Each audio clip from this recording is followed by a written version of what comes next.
Fala crente, povo do Instituto Teológico Missionário Vila da Penha, Rio de Janeiro, Brasil. Chegamos agora para falar sobre a carta aos Gálatas.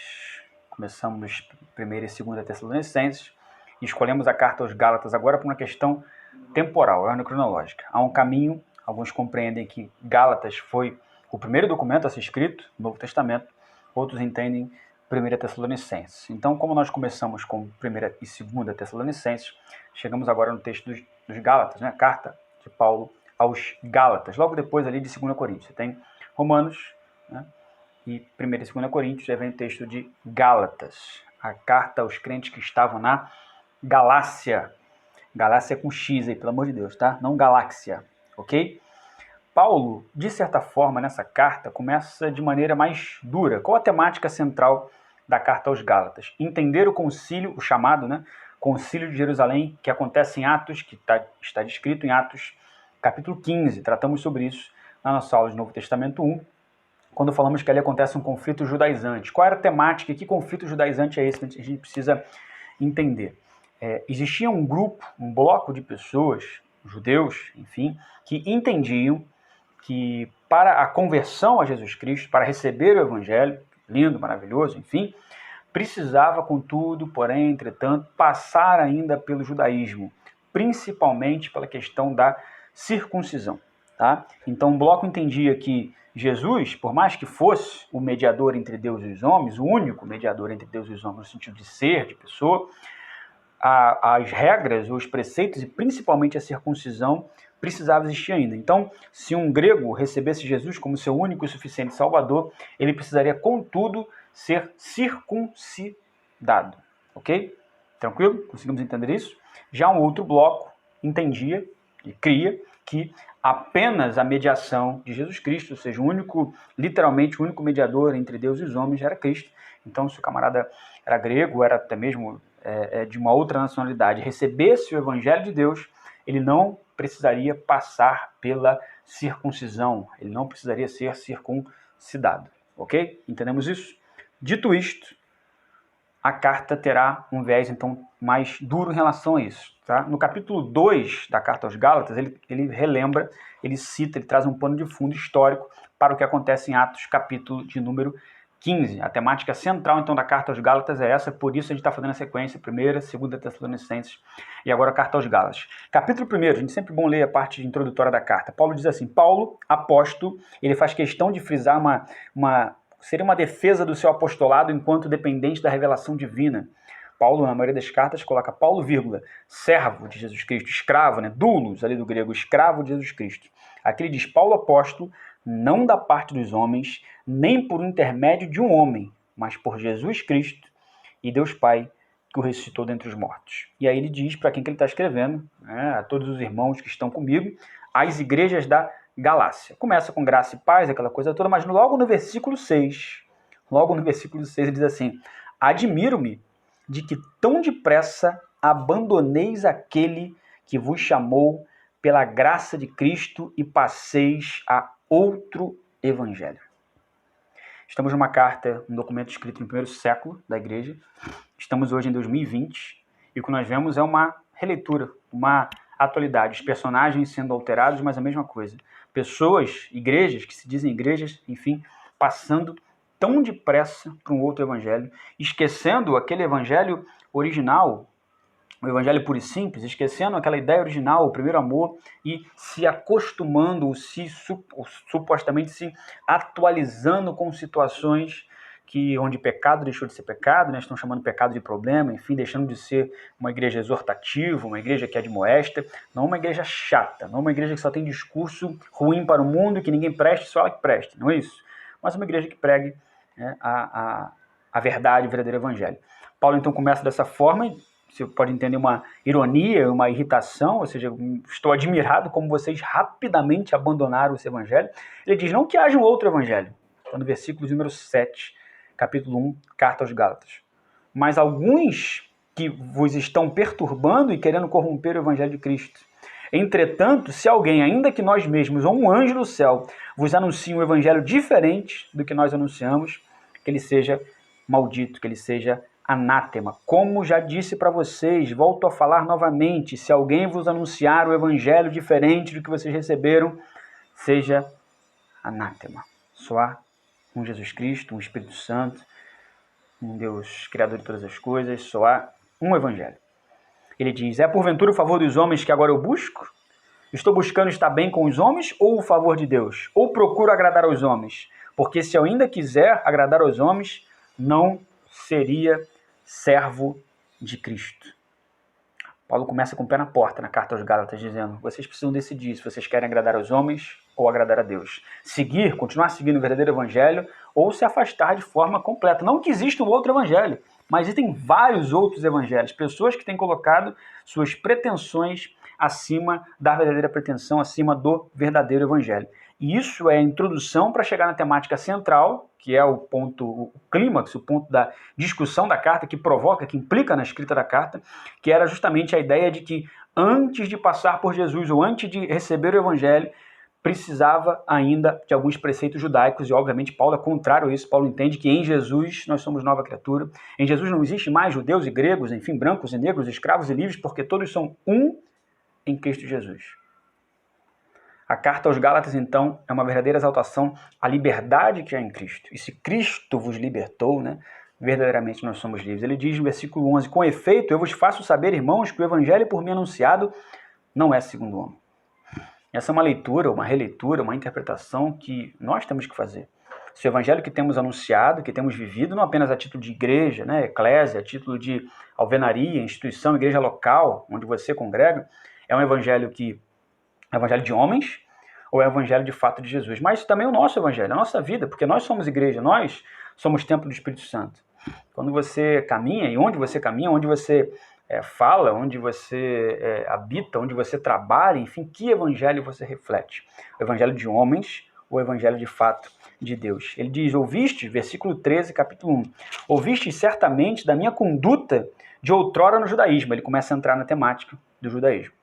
De como perseguia sobremaneira e devastava a igreja de Deus e como eu progredia no judaísmo mais do que muitos compatriotas da minha idade, distinguindo-me no zelo pelas tradições paternas. Ou seja, eu era um judeu muito bom, eu era muito religioso e muito bom naquilo que eu fazia. Quando, porém, aquele que me separou desde o seio materno e me chamou por sua graça, ele está falando da eleição e da graça, da misericórdia que há em Cristo Jesus e que o resgatou, houve por bem revelar em mim seu Filho, para que eu evangelizasse entre os gentios. Não consultei carne nem sangue, nem subi a Jerusalém, aos que eram apóstolos antes de mim, mas fui à Arábia e voltei novamente a Damasco. Ele começa a falar ali o preparo, o tempo, ele diz, após 3 anos, houve um preparo, houve todo um cuidado, houve todo um preparar do Espírito Santo realmente para que o ministério de Paulo começasse, mas ele está dizendo, eu tinha um zelo absurdo, eu era um excelente fariseu, judeu, da linha ali, tendo aprendido aos pés de Gamaliel, de uma linha mais radical ainda, de uma vertente de Hilel, o nome é esse, onde você tem um farisaísmo mais radical, e Paulo era dessa linha mais radical do farisaísmo. Mas ele está dizendo, em seguida, começa então o capítulo 2, e esse capítulo 2 é central para a gente entender Atos capítulo 15, ok? Você faz uma leitura comparativa aí de Atos capítulo 15, com Gálatas, capítulo 2, e você consegue entender de forma mais equilibrada o que acontece ali no chamado primeiro concílio da igreja, ou concílio de Jerusalém. Como nós já falamos sobre esse concílio de Jerusalém lá em Atos capítulo 15, vou fazer uma leitura rápida aqui, dinâmica, para a gente avançar para a temática da carne e do espírito, que também acontece dentro da carta aos Gálatas, que fala, afinal de contas, sobre a liberdade que há em Cristo, sobre a lei da semeadura, o texto clássico de Gálatas 6:7, Deus não se deixa escarnecer, tudo que o homem planta, ele colhe. Então, capítulo 2, Paulo diz assim, em seguida, 14 anos mais tarde, subi novamente a Jerusalém, agora com Barnabé, tendo tomado comigo também Tito. Subi em virtude de uma revelação e expus essa revelação para eles em forma reservada aos principais ali. Qual era essa revelação? Qual era esse posicionamento de Paulo? Ele diz, o evangelho que proclama entre os gentios, a fim de não correr nem ter corrido em vão. E aí ele vai argumentar. Ora, versículo 3, nem Tito, que estava comigo e que era grego, olha o tópico que nós falamos no início da aula, foi obrigado a circuncidar-se, mas por causa dos intrusos, esses falsos irmãos que se infiltraram para espiar a liberdade que temos em Cristo Jesus, a fim de nos reduzir à escravidão, aos quais não cedemos sequer um instante por deferência para que a verdade do Evangelho permanecesse entre vós. Então, Paulo é claro, é firme em defender essa liberdade que há em Cristo e que não precisa existir circuncisão antes de entrar no Evangelho. É bem claro em relação a isso, a conclusão, inclusive, de Atos capítulo 15 do Concílio de Jerusalém é essa. Ele vai dizer justamente isso, versículo 9, conhecendo a graça em mim concedida, Tiago, Pedro e João, os notáveis, né, a base ali, os pilares, tidos como colunas, ele vai dizer, estenderam a mão a mim e Barnabé em sinal de comunhão. E nós então pregaríamos aos gentios e eles aos da circuncisão. Nós não, diz assim, nós só nos devíamos lembrar, versículo 10, dos pobres, o que aliás tenho procurado fazer com solicitude. Se existia uma regra, se existia um padrão, um fator comum ali, seja os da circuncisão ou não, era um olhar diferenciado aos pobres. Lembre-se quando os discípulos de João Batista chegam para Jesus para saber, amando de João Batista que está preso, perguntando se Jesus era aquele que havia de vir ou se deveriam esperar por outro. A resposta de Jesus sobre o reino de Deus é que os cegos estão enxergando, os coxos estão andando, surdos ouvindo, enfim. E aos pobres, ele conclui dizendo isso, e aos pobres é anunciado o reino dos céus. Ou seja, os que estavam à margem têm agora uma oportunidade de vida até então inimaginável. Paulo avança e a argumentação de Paulo para essa liberdade que há em Cristo, ele vai dizer no capítulo 3, ó insensatos Gálatas, quem fascinou vocês antes vocês que tinham um olhar desenhado à imagem de Jesus Cristo crucificado? Só quero saber isso de vocês. Versículo 2 do capítulo 3. Foi pelas obras da lei que vocês por acaso receberam o Espírito? Foi por mérito? Ou foi pela adesão à fé? Vocês são tão insensatos que, tendo começado com o Espírito, agora acabam na carne? É um texto que você pode tranquilamente usar para 2020. Foi em vão, por acaso, que vocês experimentaram tão grandes coisas? Porque se foi em vão, aquele que vos concede o Espírito e opera milagres entre vocês, fez isso por adesão à fé ou pelas obras da lei? Vocês receberam o Espírito, a graça, a misericórdia, viram tantos milagres, vivenciaram tantas experiências com Deus por merecimento de vocês ou pela adesão à fé que há em Cristo Jesus? Essa exortação surge justamente em cima da necessidade de compreender que tudo acontece pela fé. Ele diz assim, capítulo 3, versículo 15, irmãos, eu falo como homem, mesmo um testamento humano legitimamente feito, ninguém pode invalidar nem modificar. Ora, as promessas foram asseguradas a Abraão e a sua descendência, ele fala isso mediante a fé, e aos seus descendentes, como falando a muitos, aos seus descendentes. Aos descendentes de quem? De Abraão. Ora, eu digo, uma lei, versículo 17, vinda 430 anos depois, não invalida um testemunho anterior legitimamente feito por Deus. Quando Deus faz a promessa para Abraão ali, não há ainda um conceito tão formal de lei estruturada. Ali começa a surgir a ideia de povo de Deus, sai da tua terra, da tua casa, da tua parentela, para um lugar que eu te mostrarei. Uma dependência total da fé, por isso Abraão conhecido como o pai da fé. Para que serve a lei, então? Paulo vai explicar. Por que então a lei? Está no versículo 19, capítulo 3. Ela foi acrescentada para que se manifestassem as transgressões, até que viesse a descendência a quem fora feita então a promessa. A lei, na verdade, nunca serviu para salvar. A lei serviu justamente pelo contrário, como aio, como pedagogo, para mostrar que por ela, tão somente por ela, o homem não tem como alcançar a salvação. Lembra do episódio clássico de Jesus com o jovem rico? Ele nem vira para o jovem rico e diz, você está mentindo, hein? Deixa de ser mentiroso. Mas mesmo supostamente trazendo a ideia de que ele cumpre, numa teoria, numa hipótese, todos os preceitos da lei, no sentido dos 10 mandamentos, não os preceitos totais da lei judaica, mas os 10 mandamentos seriam os principais, Jesus vira para ele e diz assim, falta-te ainda uma coisa. E o texto diz que ele se retirou triste. Somente eu sei o que me falta, Somente você pode dizer o que falta em você, mas vai muito além de um cumprir de regras, ou um cumprir de pré-requisitos ali. A compreensão do desprendimento, do coração contrito e da necessidade total do Espírito Santo de Deus. O que faz sentido para nós, a título de herança, é ser filho, porque somente o filho participa da herança. Capítulo 4 de Gálatas vai justamente explicar isso para a gente.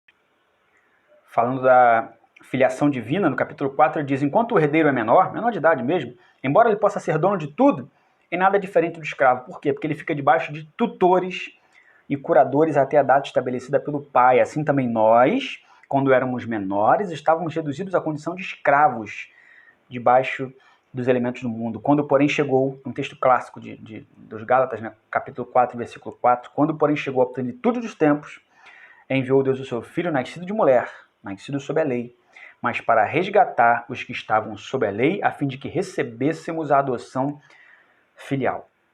João capítulo 1, o evangelho que João escreve, capítulo 1, versículo 12, é um texto também clássico, dizendo que todos quanto receberam Jesus, creram no seu nome, ele então deu-lhes o poder e o privilégio de serem feitos e chamados filhos de Deus. Há uma diferença entre criatura e filho, e só recebe promessa quem é filho, só participa da herança quem é filho. Por que os Gálatas mudaram? Por que eles mudaram? A partir do versículo 12 do capítulo 4, Paulo diz: eu suplico vocês, irmãos, que vocês se tornem como eu, porque eu também me tornei como vocês. Em nada vocês me ofenderam, mas bem sabeis que foi por causa de uma doença que eu vos evangelizei pela primeira vez. Ou seja, aconteceu alguma coisa ali que implicou com que eu evangelizasse vocês. Mas, mesmo diante disso, ele vai dizer, versículo 14, e vós não mostraste desprezo nem desgosto em face da vossa provação na minha carne. Pelo contrário, vocês me receberam muito bem. Mas o que aconteceu no meio do processo? O que aconteceu no meio do caminho? Paulo questiona, né, os questiona quanto a isso, versículo 15. Onde estão agora as vossas felicitações? Paulo, na verdade, tem uma situação de não saber como proceder. Ele diz no final desse capítulo de número 4, quando perguntando sobre as felicitações, o que aconteceu com vocês no meio do caminho, ele diz, quisera estar no meio de vós. Está no capítulo 4, versículo 20. Agora, em mudar o tom da voz, pois não sei que atitude tomar a vosso respeito. Ele coloca, vocês precisam me dizer, vocês querem estar debaixo de qual aliança? De Agar ou de Sara? Vocês querem estar debaixo da aliança da promessa ou da aliança da escravidão? Da aliança firme da lei, que conduz ao pecado, porque por ela a gente não consegue ser salvo, ou da aliança da graça, mediante a aliança de Deus, através da fé. E ele cita, né, um texto antigo testamentário do profeta Isaías, dizendo, versículo 27, alegra-te, estéril, que não davas a luz. Põe-te a gritar de alegria, tu que não conheceste as dores do parto, porque mais numerosos são os filhos da abandonada do que os daquela que tem marido. Ele fala sobre Isaac, sobre a promessa, e a conclusão é para a liberdade que Cristo nos libertou. Paulo não fala sobre libertinagem, mas fala sobre a liberdade. Permanecei firmes, portanto, e não vos deixeis prender de novo ao jugo da escravidão. Está no capítulo 5 da carta aos Gálatas. Atenção, eu, Paulo, vos digo, se vos fizerdes circuncidar, Cristo de nada vos servirá. A circuncisão que interessa é a circuncisão do coração. Não a circuncisão da carne, mas a circuncisão do coração. Declara de novo a todo homem que se faz circuncidar, ele é obrigado a observar toda a lei, porque ele está cumprindo a lei. Se o teu vínculo está firmado na lei, e não na lei que há em Cristo, você não depende dessa relação de graça e misericórdia com Cristo e passa a depender dessa relação exclusivamente de lei firme ali nos preceitos judaicos. Nós, com efeito, presta atenção no versículo 5, capítulo 5, carta aos Gálatas, nós, com efeito, aguardamos no Espírito a esperança da justiça que vem da fé, pois em Cristo Jesus, aquilo que a gente tinha citado, nem a circuncisão tem valor, nem a circuncisão, mas apenas a fé agindo pelo amor. Mais uma vez ele faz uma pergunta, quem vos pôs obstáculos para não obedecerdes à verdade? Esta sugestão não vem daquele que vos chama. Um pouco de fermento leveda toda a massa. Interessante a compreensão do evangelho puro e simples. E que evangelho que temos pregado.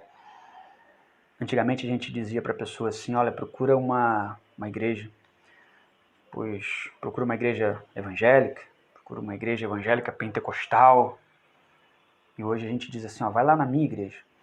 Isso obviamente tem um lado positivo, no sentido de você supostamente conhecer o ambiente onde você congrega e diante de tantos evangelhos e tantos Jesuses anunciados por aí, você ter, entre aspas, a certeza de que ali é um ambiente com muitas aspas controlado, onde a palavra pura, verdadeira, genuína é pregada.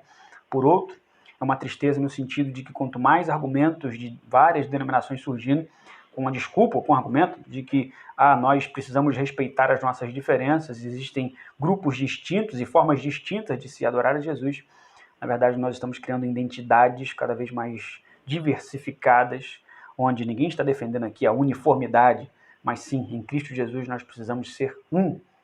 É uma grande reflexão para nós, se nós estamos conseguindo ser um em Cristo Jesus, pregando o evangelho que é de Deus e não o evangelho que é de homens. Ainda que a gente não estejamos exigindo, então, a incircuncisão, não é da nossa prática, mas às vezes a nossa circuncisão da carne é uma regra muito eclesiástica, muito litúrgica, muito religiosa, que nada tem a ver com a liberdade que há em Cristo Jesus. Isso é um alerta que a gente precisa fazer, uma autorreflexão, né? Não apontar para o telhado de vidro dos outros, mas olhar para o nosso telhado de vidro. Que tipo de circuncisão temos exigido? Que tipo de lei tem sido mais firme, mais forte do que a lei da liberdade que há, na verdade a graça, né, que há em Cristo Jesus? Finalizando, Paulo falando sobre essa liberdade, ele diz, como eu citei, fomos chamados à liberdade, então que a gente viva com esse conceito de liberdade e que a gente seja conduzido, ele diz no versículo 16, pelo Espírito, e não satisfaremos então os desejos da nossa carne. E ele vai dizer quais são os desejos da carne, outra parte bem conhecida do texto aos Gálatas, que é uma lista aí sim sobre obras manifestas da carne. Versículo 19, ele diz no 18, se vocês deixarem de ser guiados pelo Espírito, não estarão debaixo da lei. Mas as obras da carne são conhecidas, são fornicação, impureza, libertinagem, idolatria, feitiçaria, ódio, rixas, ciúmes, iras, discussões, discórdia, divisões, invejas, bebedeiras, orgias e coisas semelhantes a estas, a respeito das quais eu vos previno, como já vos preveni, que os que praticam tais coisas não herdarão o reino dos céus. Duas coisas importantes, a lista não é exaustiva. Tá? Como assim? Como assim, Thiago? Eu estou fazendo, você está praticando um ato, que você olhou e não encontrou aqui, então eu estou fazendo obra da carne. Não. Paulo não diz que a lista é exaustiva, tanto que ele diz que coisas semelhantes a estas. Fato é, as que estão aqui, Paulo entende, isso é claramente da carne, quem pratica não herdará o reino do céu. Rixa, discussão, não é discutir com a minha esposa hoje, não. É a prática da divisão, a prática da rixa, o ódio, a feitiçaria, a idolatria, né? Idolatria é tudo que você coloca no lugar de Deus. Idolatria não é só a tua imagem de escultura na sua casa, não. Você pode idolatrar um casamento, idolatrar um ministério, idolatrar uma casa, idolatrar um emprego, idolatrar a sua vida, certo? Um filho, um carro, tudo que você coloca no lugar que é exclusivo de Deus. Lá, soberania, Deus, é o primeiro de tudo na sua vida, na sua existência, na sua caminhada. E tantas outras coisas aqui que são muito claras. Inveja, né? Não existe inveja branca, não existe inveja de crente, inveja santa, inveja é inveja, ok? Feitiçaria, horóscopo, certo? Não precisa estar escrito horóscopo aqui. Crente que ora na igreja no domingo, na segunda entra lá, não nem pega mais o jornal, porque quase ninguém mais compra jornal, papel, folha, mas você entra lá na internet para ver o que teu signo, o que Plutão está dizendo de Saturno no Sol, na Lua, que vai determinar o que acontecerá na sua vida. E todas essas situações aqui de ira, de discórdia, de divisão, crente que cria divisão em vez de criar união, crente que é sempre do contra, que sempre a visão dele é melhor, que a pregação do pastor não serve mais, sabe, que o líder do departamento tinha que ser ele, não aquele que está lá. Enfim, ambiente de discórdia, Paulo afirma categoricamente. Isso é obra da carne e os tais não herdarão o reino dos céus. Os que praticam isso,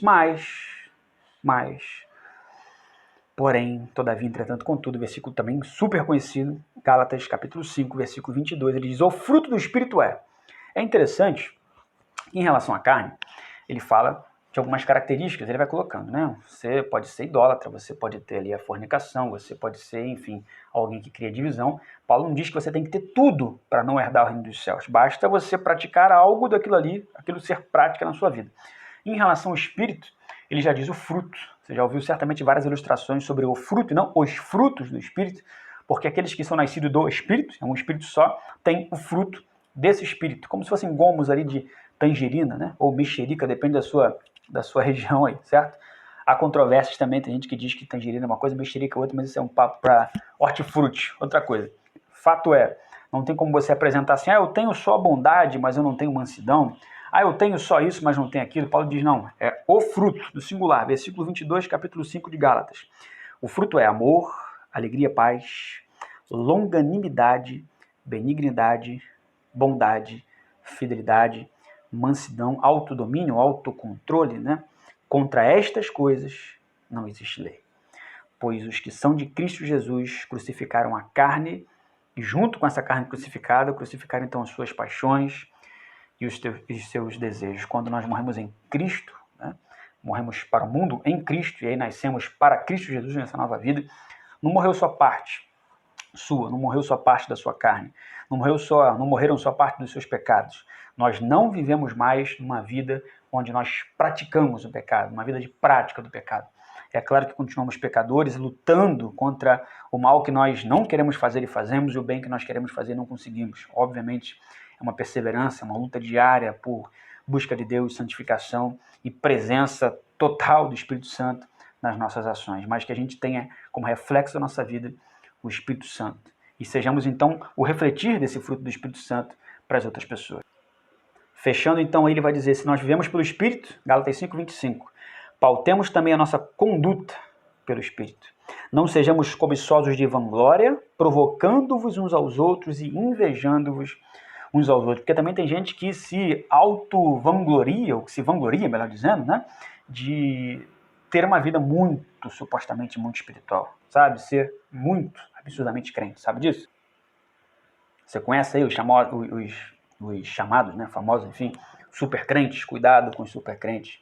São pessoas que supostamente são muito firmes num posicionamento, numa área específica ali, e geralmente o camarada que é muito firme numa área ali, sabe, sexualidade ou televisão, alguma coisa, tem algum problema mal resolvido naquela área ali, e a gente tem essa dificuldade, né, de tratar diferente, de ser muito firme com pessoas que pecam diferente da gente. Irmãos, concluindo, capítulo 6, agora é verdade, finalizando, se alguém for apanhado em falta, vós, os espirituais, que possam corrigir esse tal com espírito de mansidão. Muito cuidado com a correção, para que não transforme, não transpareça uma soberba, uma ideia de você ser o espiritual e os outros serem os pecadores terríveis. Paulo fala na admoestação do Espírito. Para isso, carreguem o peso uns dos outros, e assim vocês cumprirão a lei que interessa, que é a lei de Cristo. Se alguém pensa ser alguma coisa, não sendo nada, engana-se a si mesmo. Versículo 4, capítulo 6, cada um examine sua própria conduta, então terá de que se gloriar por si só, e não por referência ao outro, pois cada qual carregará o seu próprio fardo. Ele diz, quem é instruído na palavra, torne participante em toda sorte de bens aquele que o instrui. Não vos iludais, não vos enganais, né? Depende da sua tradução aí, o famoso texto que nós citamos no início da aula, Gálatas capítulo 6, versículo 7, a lei da retribuição, ou a lei da semeadura, enfim, Deus não se deixa escarnecer, ou de Deus não se zomba, o que o homem semear, isso ele colherá. Para não ficar ainda assim, Paulo é bem didático, ele vai mais profundo e diz, explica como se você tivesse 5 anos de idade. Quem semear na sua carne, da carne colherá corrupção. Quem semear no espírito, do espírito colherá a vida eterna. Não se vence situações e coisas espirituais com o ambiente carnal, com armas e ferramentas carnais. Não se vive a plenitude do espírito alimentando tão somente a carne. É impossível, é uma lei lógica que funciona dentro da caminhada cristã. Não desanimemos na prática do bem. Paulo vai dizer, não se canse, não desista. Sabe aquela ideia de que os bons estão cansando, os medíocres estão reinando? Persevere, lute, seja resiliente, porque muitas das vezes o fazer o bem, o ser espiritual, o ser servo de Deus, o caminhar dentro da verdade, implica numa vida de muita dificuldade, numa vida onde se rema contra a maré, numa vida onde somos acusados, onde somos muitas das vezes injustiçados, mas Paulo vai dizer, não desanime, pois se não desfalecermos, se perseverarmos, a palavra de Deus nos garante que a seu tempo, no tempo de Deus, nós colheremos. Por conseguinte, enquanto temos tempo, então, pratiquemos ou façamos, né, como depende da sua tradução, o bem para com todos, mas sobretudo para com os irmãos da fé. Ele diz, vede com que letras grandes eu escrevi para vocês no meu próprio punho, fiz questão de escrever para vocês isso. Doravante, versículo 17, ninguém mais me canse, pois traga em meu corpo as marcas de Jesus. Irmãos, que a graça então do nosso Senhor Jesus Cristo esteja com o vosso espírito. Amém e amém. E assim a gente fecha um resumão sobre a carta de Paulo aos Gálatas.